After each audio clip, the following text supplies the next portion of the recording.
Friends, જય શ્રી કૃષ્ણ. સ્વાગત છે મારા આજે એક નવા બ્લોગમાં, જે કુકિંગ બ્લોગ જ છે. તમને ખબર જ છે કે હું કુકિંગ ચેનલ ચલાવું છું, એટલે હું કુકિંગ બ્લોગ જ મૂકું છું અને બનાવું છું. તો આજે એક નવી ડીશ બનાવવાના છીએ, કોથમીર વડી, જેનો વિડીયો મેં પહેલા મૂકેલો છે, શેર કરેલો છે, પણ આજે કઈ રીતે બનાવવાની છે એ હું તમને બતાવીશ. તો ચાલો આપણે બનાવીએ અને એની હું પહેલા તમને તૈયારી બતાવું. ગાઈસ, હું તમને કોથમીર બતાવું છું. કાલે જ મિતેશ છે ને વાડીએ ગયા હતા ને ત્યાંથી કોથમીર લઈ આવ્યા છે. એટલે કે અમારે ઘરની વાડી નથી, પણ બીજાની વાડીએ ગયા હતા, ત્યાંથી ઝાઝી બધી કોથમીર લઈ આવ્યા હતા. એટલે આજે કોથમીર વડી બનાવવાનો વિચાર આવ્યો કે આજે ઘણી બધી કોથમીર પડી છે ને લાવને કોથમીર વડી બનાવી નાખીએ. અને એમાં ઝાઝો ટાઈમે નથી લાગતો અને થોડી જ વારની અંદર કોથમીર વડી આપણી બની જાય છે. એનો વિચાર આવ્યો કે બનાવવો છે, ત્યાં ખબર પડી કે ચોખાનો લોટ નથી. તો ચોખાનો લોટ નહોતો એટલે પહેલાં તો મેં મિક્સર લીધું અને મિક્સર જાર લીધું. પણ મિક્સર જાર લઈને હું બાઉલ લઈને જઈશ અને થોડાક ચોખા લેતી આવીશ અને ચોખાને આપણે મિક્સરની અંદર જ પીસી લઈશું, એટલે એકદમ એનો લોટ સરસ રીતે થઈ જશે. જો અહીંયા અમે બધી વસ્તુ રાખીએ છીએ.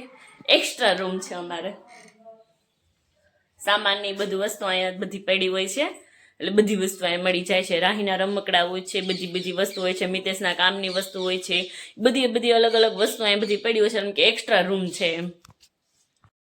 ચોખા આપણે લઈ લીધા, બહુ ઝાઝા ચોખાની જરૂર નથી, 4 થી 5 ચમચી જ ચોખાના લોટની જરૂર છે.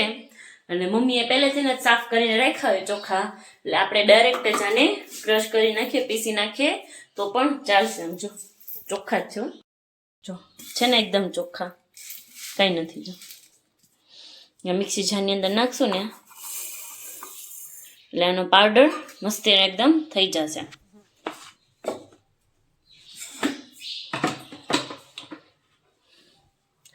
સ્વિચ ઓન કરીએ અને ક્રશ કરી લઈએ. એકદમ સરસ રીતે ચોખાનો લોટ બની ગયો છે. જો થઈ ગયો ને એકદમ સરસ ક્રિસ્પી, ક્રિસ્પી નહીં, એકદમ પાવડર હો. આપણે આને કોથમીર વડીને ક્રિસ્પી કરવા હાટુ આ પાવડર નાખવાના છીએ. અને જો તમારા ઘરે ક્યારેક ચોખાનો લોટ ન હોય અને તમારે ચોખાનો લોટ જોતો હોય તો તમે આ રીતે મિક્સરની અંદર ક્રશ કરીને તમે આ ચોખાનો લોટ બનાવી શકો છો. ઇન્સ્ટન્ટ ચોખાનો લોટ બની ગયો આપણો, એવી રીતે આપણે કહી શકીએ. એટલે હવે છે ને આપણે બધી તૈયારી થઈ ગઈ છે, હજી થોડું ઘણું બાકી છે. આપણે ચટણી બનાવવાની છે, હજી આદુ મરચાંની પેસ્ટ બનાવી છે, ઝાઝું બધું બનાવવાનું છે. એટલે હું તમને બધું બતાવતી જઈશ કે કેવી રીતે હું બધી વસ્તુ બનાવું છું અને જલ્દી બની જાય હોતી. જો પહેલાં તો એક કાથરોટ લઈ લીધી છે અને હવે એની અંદર આપણે પહેલાં જે આ ચણાનો લોટ આવે છે એ નાખશું.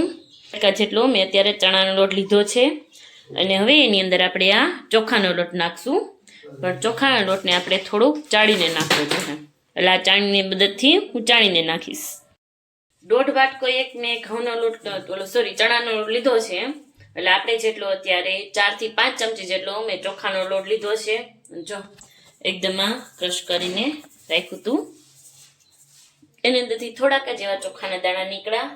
હું ફરીથી એની અંદર નાખી દઈશ, ફરીથી પલ્સ કરી નાખશો એટલે હરખું થઈ જાય. તો આ 2 વસ્તુ થઈ ગઈ. હવે આપણે આની અંદર બધા મસાલા નાખી દઈએ. લોટ તો આપણે 2 તૈયાર કરી નાખી દીધા, પણ એક વસ્તુ તો આપણે ભૂલાઈ ગઈ, આદુ મરચાંની જે પેસ્ટ બનાવવાની હતી એ તો આપણે ભૂલાઈ ગઈ. તો ચાલો હવે આદુ મરચાંની પેસ્ટ તો બનાવી જોઈએ ને. અત્યારે મમ્મીને લીલું લસણ લઈ આવ્યા છે, એ સુધારવા તો મેં દઈ દીધું છે, પણ હવે આદુ મરચાંની પેસ્ટ તો આપણે જ બનાવી જોઈએ. તો ચાલો એ બનાવીએ હવે. હવે આપણે એક કામ કરીએ, મરચાં આદુ 2 કાઢી લીધું છે ને, એ હોતે મમ્મીને દઈ દઈએ કે આ જરી ખાંડી દેજો, એ બદલે આપણે આદુ મરચાંની પેસ્ટ પણ આપણી કમ્પ્લીટ થઈ જાય. તો મમ્મી અહીંયા લસણ સુધારે છે, લસણ સુધારીને રાખી દીધું. રીના નાસ્તો કરવા બેઠી છે અત્યારે. જુઓ 11:30 વાગ્યા છો, 11:30 નાસ્તો કરવા બેઠી છે અત્યારે એને ટાઈમ મળ્યો નાસ્તો કરવાનો. મમ્મી આ યાર ખાંડી દો ને, છરી છે ને. આદુ મરચાંની પેસ્ટ મમ્મી જ ખાંડી દે છે. ત્યાં લગીમાં આપણે બીજા મસાલાનું બધું નાખી દઈએ. લાવો આમાં લસણ. મમ્મી ઝીણું સુધારવું હતું, મોટું છે, કાંઈ નહીં, હાલશે. હાલો, મમ્મીને ઝીણું સુધારવાનું કીધું હતું, મમ્મીએ થોડુંક મોટું સુધાર નાખ્યું છે. હાલશે, મમ્મીને કીધું હતું ને આપણે, એટલે હાલશે એમ. હાલો, જો મમ્મી આદુ મરચાંની ખાંડે ત્યાં લગીમાં આપણે બીજા મસાલા નાખી દઈએ. હળદર ને ધાણા જીરું ને ચટણી ને મીઠું ને બધું નાખી દઈએ આપણે. ચાલો, એ તો કામ આપણે મમ્મીને દીધું, હજી એક કામ આપણે મમ્મીને દેવા જઈએ છીએ. આ કોથમીર છે એ ધોઈને રાખેલી છે, એ હજી મમ્મીને સુધારવા દઈ દઈએ ને એટલે આપણે જલ્દી બની જાય. નહીં તો હમણાં મિતેશ આવી જાય. જમવાનું ટાણું થઈ ગયું છે, અત્યારે 11:30 વાગી ગયા છે. એટલે આપણે જલ્દી જલ્દી થઈ જાય એટલે મમ્મીને આ સુધારવા દઈ દઈએ. મમ્મી આ હતી વાર સુધારવાનું ચાલ્યું. કોથમીર ધોઈને સાફ કરીને રાખી હતી એટલે હવે ખાલી સુધારવાની જ છે. મસાલા નાખીએ. પહેલાં તો છે ને આપણે બધાથી જરૂરી જે વસ્તુ હોય છે મીઠું, અંદાજે પહેલાં મીઠું જ નાખી દઈએ. સ્વાદ અનુસાર મીઠું નાખશું, પછી હળદર ને ધાણા જીરું પાવડર ને હિંગ. હા ખાંડી દો. આટલી વસ્તુ નાખાઈ ગઈ. હવે લાલ મરચું પાવડર નાખી દઈએ. જો લાલ મરચું નાખી દઈએ. જે રીતે તમારે તીખું ખાવું હોય એ રીતે, પણ આની અંદર આપણે આદુ મરચાં નાખવાના છીએ એટલે અત્યારે 1 ચમચી ઉપર જ થોડું નાખ્યું છે. હવે આની અંદર આપણે તલ નાખશું. તલ જો અહીંયા પડ્યા છે. લીધી છે ને એ બધી વસ્તુ આપણે મૂકતા જઈએ. નહીં તો મમ્મી કહે કઈ વસ્તુ મૂકી નથી એમ. એટલે વસ્તુ જે આપણે લીધી છે બધી હારોવાર મૂકતા જઈએ. જો મસાલું મૂકી દીધું. ચટણીનો ડબ્બો જે લીધો હતો, ચટણીનો ડબ્બો હતો એ મૂકી દઈએ. 2 દિવસ પહેલા લીધો હતો, મૂકવા ગઈ ને ત્યાં બધા આખો ચટણી ડબ્બો પડી ગયો નીચે. જો ભમરો આવ્યો અંદર, રસોડાની અંદર ભમરો આવ્યો. થોડી ઘણી વસ્તુ લીધી હતી એ બધી મૂકી દીધી. હવે આની અંદર આપણે તલ નાખશું. 1 ચમચી જેટલી 1.5 ચમચી જેટલા તલ નાખી દેશું. આને પણ આપણે ઠેકાણે પાછું જવા દઈએ. જલ્દી જલ્દી થઈ જાય એટલે બધી વસ્તુ આપણે ઠેકાણે જવા દઈએ ને એટલે. થોડોક ખાટો મીઠો ટેસ્ટ માટે આપણે આની અંદર ખાંડના દાણા એડ કરશું. એટલે કે 1 ચમચી જેટલી ખાંડ નાખશું. ખાંડના દાણા એટલે 4-5 દાણા નહીં નાખીએ એમ, 1 ચમચી જેટલા. લીંબુનો રસ નાખશું, પણ એ હજી થોડી વાર રહીને નાખશું લીંબુનો રસ. આપણે મમ્મીને જે આદુ મરચાં ખાંડવા દીધા હતા એ હવે ખંડાઈ ગયું છે. હવે આપણે લઈ લઈએ. લાવો. સરસ રીતે ખંડાઈ ગયું. હવે કોથમીર સુધારે છે. આ નાખી દઈએ, પછી આપણે એની અંદર કોથમીર નાખી દેવું. મમ્મી નાખ દઉં. હા મમ્મી નાખ દઉં. પછી આની અંદર મમ્મી નાખ દઉં એટલે સરસ રીતે ટેસ્ટ આવી જાય એમ. મમ્મી ના ખાય તો પછી કરવું હું? નીતે સાડા હું જવાબ દઉં? મમ્મી ક્યાંય ગયા? કચ્છમીર વેડી બનાવી નાખી મમ્મીને એમ કેવું મારે. મરચા તીખા લેવા એટલે છે ને આનો ટેસ્ટ ખૂબ જ સરસ આવશે. જો તીખી પસંદ હોય તો એટલે લીંબુ નાખશો એટલે ખાટું, મીઠું અને તીખું ત્રણેય સ્વાદ એક સાથે આવશે. ખૂબ જ સરસ અને ટેસ્ટી લાગે છે. ખાવાની તો બહુ જ મજા આવે. તો આદુ મરચાની પેસ્ટ મેં આખી આની અંદર નાખી દીધી. હવે એક વસ્તુ બાકી રહી ગઈ ખાલી. હવે કોથમીર આવે એટલે કોથમીર નાખીને આપણે આનો લોટ બાંધી લઈએ. ત્યાં લગીમાં અને સ્ટીમ તો કરવી જોઈએ એટલે સ્ટીમ માટે ઢોકળી ઉતારી લઈએ. ઉપરથી ઢોકળી ઉતારવાનું ઉતરી ગયું. જોઠે ઉપર ઓલો ડ્રોવર છે ને એની અંદર હતું એટલે ખુરચી રાખી લીધું અને પછી લઈ લીધું. હવે આપણે આને ગરમ કરવા મૂકી દઈએ. એટલે પાણી ગરમ થઈ જાય ત્યાં લગીમાં આપણે લોટ બંધાઈ જાય. કોથમીર સુધારવાની હતી. જો આ તો ગરમ કરવા મૂકી દીધું. કોથમીર સુધારાઈ ગઈ. હવે આનો હું લોટ બાંધી લઉં.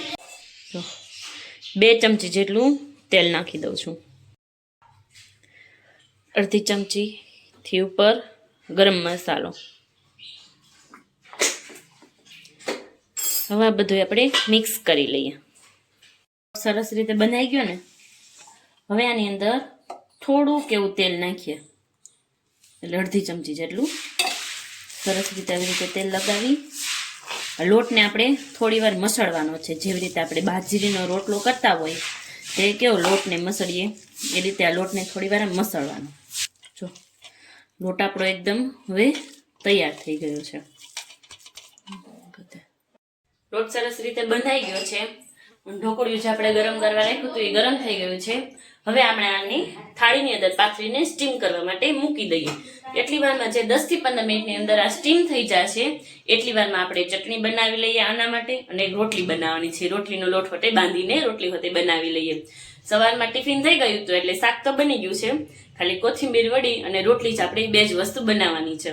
તો ત્યારે આને બાફવા મૂકી દઈએ અને સાથે સાથે આપણે ચટણી પણ બનાવી લઈએ. જો આ ઢોકળિયાની જે ડીશ છે ને એની ઉપર થોડુંક તેલ નાખી આવી રીતે આપણે આખામાં પાથરી દઈશું. હવે જે આ લોટ છે ને આને આવી રીતે નાખીને આપણે જેટલી થાળીમાં થાય એટલી થાળીમાં પાથરી લઈએ. જો મમ્મી આવી ગયા છે, એનું થોડુંક કામ પડ્યું ને એટલે કાચો ડદ્દો હોય. આ તલને છે ને આની ઉપર આખામાં નાખી દો, વેરી દો એટલે તલનું ઢાંકણું બંધ કરી દીધું. લ્યો નાખો, થોડાક નાખો, નાખો, હજી દેખાય એટલા.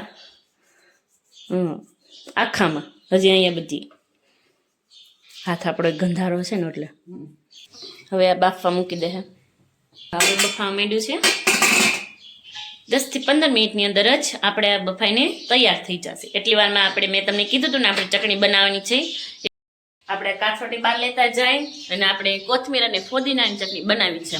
તો કોથમીર તો આપણે ફ્રીજમાં પડી છે, પણ ફોદીનો તો લેવા જાવો જોઈએ ને, એટલે અહીંયા બહાર જ આપણે ફોદીનો વાવ્યો છે, ત્યાંથી ફોદીનો લઈ આવીએ. પાણી નાખ દો મમ્મી, ને પાણી નાખી દીધું મમ્મી. મમ્મી કપડાં લેવા જાય ઉપર. ચપ્પલ પહેરીને આપણે બહારથી લઈ આવીએ. અહીંયા અમે બહાર જ વાવ્યો છે, જ્યાં અહીંયા અમારા આદિત્યના બધા કપડાં સુકાય છે, એટલે કે ગોદડી લેંગીની બધું. જો તુલસીમાં છે અને આ એલોવેરા. અને જો મેં કીધું હતું ને કે બહાર જ છે ફોદીનો. જો આમાંથી આપણે થોડાક પાંદડા લઈ લઈએ.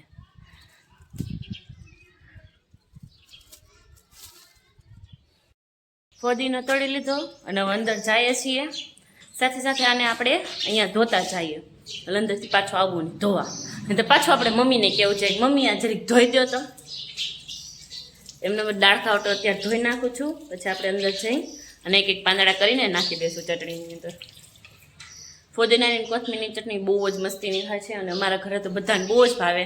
પણ આપણે અત્યારે જે મિક્સરમાં કરવાના છે ને, અમારા ઘરે અમે મિક્સરમાં ના કરીએ, ખાંડી દસ્તાથી ખાંડીને ચટણી બનાવીએ. જે ઓલે પેલા સિલવટ્ટા ઉપર કે એવું કંઈક રીતે બનાવતા ને એ રીતે બનાવે અમારી ઘરે. તો અત્યારે તો ડાયરેક્ટ મિક્સરમાં જ બનાવી નાખીએ છીએ, ઇઝી એન્ડ ક્વિકલી, જલ્દી બની જાય. જો આની અંદર કોથમીર, ફુદીનો, મરચાં, આદુ, સિંગદાણા, મીઠું અને ખાંડ અને લીંબુ બધી વસ્તુ નખાઈ ગઈ છે. અને હવે આપણે આને ક્રશ કરીને ચટણી આપણી તૈયાર કરી લઈએ.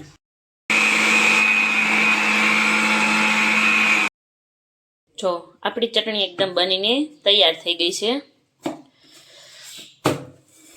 પ્રેસ થઈ ગયું તો એકદમ થઈ ગયા, એકદમ ગ્રીન કલર, ગ્રીન ગ્રીન. જો ટેસ્ટ કરી લીધી અને ચટણી આપણી એકદમ તૈયાર થઈ ગઈ છે. હવે આ ચટણીને આપણે સાઈડમાં રાખી દઈએ. એકદમ રસોડું ક્લીન થઈ ગયું આખું. મમ્મી કહેતા હોય ને કે રસોડું ક્લીન નથી થઈ ગયું ને, એકદમ ક્લીન. ખાલી મિક્સર જ મૂકવાનું બાકી છે, બાકી નાખું રસોડું થઈ ગયું છે ક્લીન. હવે આપણે ઢોકળા જોઈ લઈએ કે આપણા બની ગયા છે કે નહીં.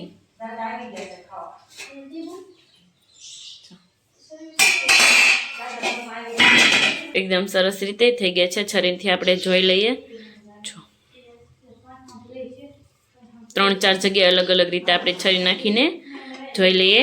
ઢોકળા એકદમ આપણા સરસ રીતે થઈ ગયા છે, એટલે કે આપણી કોથમીર વડી તળવાની જ બાકી છે. હવે આપણે પહેલા રોટલી બનાવી લઈએ અને પછી આપણે આને તળી લઈશું. એટલી વારમાં આપણું આ ઠરી પણ જશે. ઢોકળા પકાઈ ગયા હતા, મેં કીધું હતું કે આપણે થોડી વાર માટે આને ઠરવા દેશું અને પછી આપણે આનું ઓલું થોડી તળ લેવું. આને તળવાના બાકી છે. જો મેં આના નાના નાના આવી રીતે કટકા કરી લીધા છે. હવે આપણે તળી લેશું. રોટલી પણ મારે બની ગઈ છે. મેં કીધું હતું કે રોટલી બની જાય પછી આપણે આને તળશું. અને હવે ઘરે બધા આવી ગયા છે એટલે જલ્દી જલ્દી આને તળી લઈએ. તેલ પણ ગરમ કરવા માટે મેં મૂકી દીધું છે. હવે આને ખાલી તળવાના જ બાકી છે, પણ આ ઠંડા થઈ જાય પછી જ આને તળવા. અને આ જે કોથમીર વડી આપણે બનાવી છે, આને તમારે તળ્યા વગરની ચારે ખાવી હોય તો તમે સવારમાં ગરમ ગરમ આને ચારે પણ ખાઈ શકો છો. આને તમે કોથમીરના ઢોકળા પણ કહી શકો છો. તો આપણે અત્યારે કોથમીર વડી બનાવી છે એટલે આપણે આને તળી લઈએ. અત્યારે હવે ચટણી બની ગઈ છે, બધું તૈયાર થઈ ગયું છે. હવે ખાલી આપણે કોથમીર વડીને તળી લઈએ એટલે આપણે બધા જમવા બેસી જઈએ. ફટોફટ બધી આ તળી લઉં પછી આપણે આને ટેસ્ટ કરીએ કે આપણે આ ટેસ્ટમાં કેવી બની છે. તો ચાલો હું જલ્દી જલ્દી આને તળી લઉં. તૈયાર થઈ ગઈ છે, તળાઈ ગઈ છે આપણી કોથમીર વડી અને તમે જોઈ શકો છો કે તૈયાર છે આપણી કોથમીર વડી. અને હવે હું ટેસ્ટ કરું છું કે કોથમીર વડીનો ટેસ્ટ કેવો છે.